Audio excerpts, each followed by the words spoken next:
4e vidéo qui nous accompagne au cours de ces jours saints.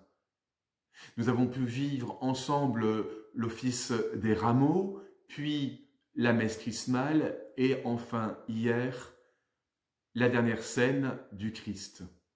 Aujourd'hui, nous nous retrouvons pour aborder ce matin l'office de la Passion, qui en ce vendredi saint est avec le chemin de croix, les deux grands rendez-vous spirituels de l'Église et des fidèles en ce jour où nous commémorons la Passion, la crucifixion et la mort de notre Sauveur.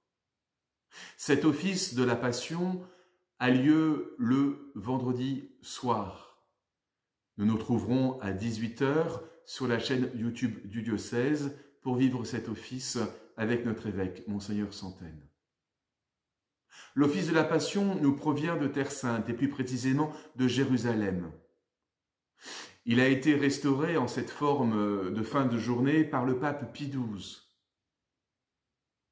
Et sa forme actuelle rassemble en une seule célébration en réalité deux démarches qui ont existé initialement de façon distincte. Tout d'abord, la vénération de la croix et ensuite une grande prière universelle. Les deux faisant écho à la proclamation des lectures et de la Passion. La vénération de la croix est proposée aux fidèles après sa présentation. Durant cette présentation, le célébrant par 3 fois expose au regard des fidèles la croix et invite le peuple à reconnaître dans la Passion de Jésus le salut qui lui vient de Dieu. Voici le bois de la croix qui appartient le salut du monde, dit le célébrant, à quoi le peuple répond en s'agenouillant, venez, adorons. Cette présentation de la croix est suivie d'une vénération individuelle et gestitue ainsi la parole que nous avons entendue au cours de la 2e lecture. Ce verset 9 du chapitre 5 de la lettre aux Hébreux. Il est devenu, pour tous ceux qui lui obéissent, la cause du salut éternel. Voyons maintenant, frères et sœurs, le 2e moment important de cet office de la Passion. Après la vénération de la croix, vient la grande prière universelle. Elle nous provient d'une tradition romaine et plus précisément pontificale. L'Église, en lieu et place des sacrements qui sont suspendus en ce jour, à l'exception du sacrement des malades et de la confession, sacrement de guérison, toujours accessible en urgence, l'Église tourne vers Dieu sa supplication. Elle le fait au travers de 10 grandes prières qui présentent au Seigneur les besoins de l'Église et du monde. En écho à ce psaume 31 que nous entendrons proclamer ce soir à 18 h au cours de l'office célébré par Monseigneur Santaine, « Mes jours sont dans ta main, Seigneur, délivre-moi ». Et dans le contexte qui est le nôtre, la Congrégation pour le culte divin a souhaité proposer aux prêtres une 11e et exceptionnelle prière que je vous lis maintenant et que vous découvrirez ce soir.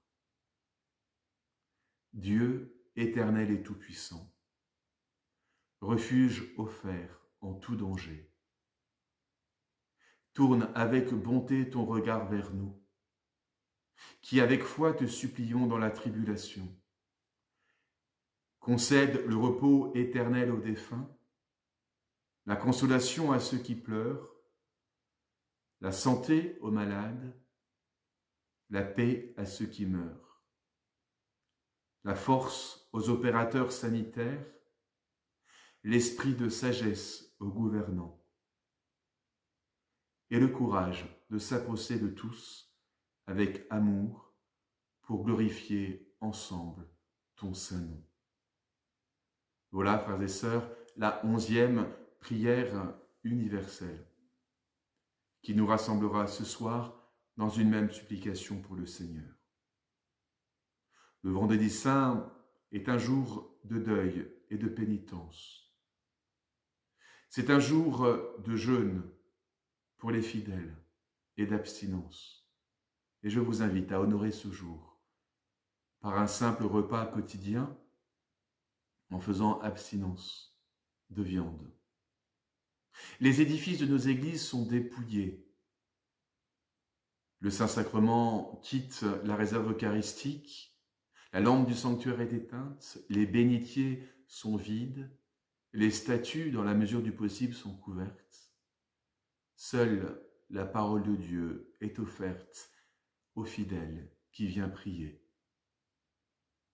Elle est en effet le seul secours offert aux croyants pour, dans l'espérance de la résurrection, traverser la nuit du silence, de l'absence et du deuil.